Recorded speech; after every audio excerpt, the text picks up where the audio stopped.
కాంగ్రెస్ హటాओ దేశ్ బచాओ. కాంగ్రెస్ పాలన పట్ల ప్రజలు ఎంతగా విసుగెత్తిపోయారో నేడు దేశంలో మరోసారి మోదీ పాలన రావాలని కోరుకోవడం చూస్తే తెలుస్తోంది.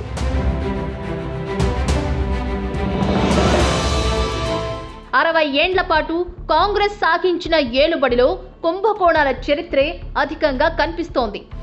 దేశంలోని చివరి లబ్ధిదారుడి వరకు ప్రభుత్వ ఫలితాలు దక్కి తీరాలి అనేది మోదీ ప్రభుత్వ ఆశయం. ఆ దిశగా జన్ ధన్ ఖాతాలు, పారదర్శకంగా నగదు చెల్లింపులు, ఆన్లైన్ లావాదేవీలు వంటి ఎన్నో విప్లవాత్మక మార్పులకు శ్రీకారం చుట్టారు మోదీ. మరోవైపు రహదారులు, రైళ్లను దేశం నలుమూలలకు విస్తరింపజేస్తూ మౌలిక సదుపాయాల కల్పనలో ప్రపంచాన్నే ఆశ్చర్యపరుస్తోంది మోదీ ప్రభుత్వం. గత 10 ఏళ్ల మోదీ పాలనలో ప్రతి గ్రామం విద్యుదీకరణకు నోచుకుంది.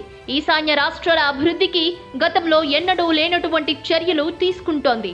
తీవ్రవాదాన్ని ఉక్కుపాదంతో తొక్కిపెట్టి దేశ రక్షణ ఎంత ముఖ్యమో చాటి చెప్తోంది. నిత్యం రగిలిపోయే కశ్మీర్లో నేడు శాంతిని నెలకొల్పి కొత్త చరిత్రను రాస్తోంది.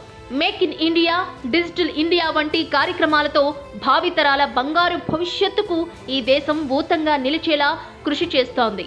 కానీ కాంగ్రెస్ సాగించిన 60 ఏండ్ల పాలన దేశాన్ని 100 ఏండ్లు వెనక్కు లాగింది.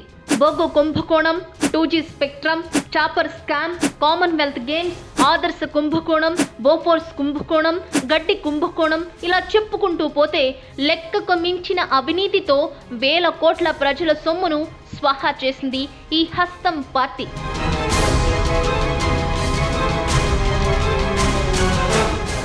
ఇన్నేళ్ల పాలనలో చెప్పుకునేందుకు అవినీతి తప్ప మరొకటి లేకుండా పోయింది. అందుకే నేడు ప్రజలు సైతం నరేంద్రుడికే తమ మద్దతు తెలుపుతున్నారు. కాంగ్రెస్ హటావో దేశ్ బచావో అని నినదిస్తున్నారు.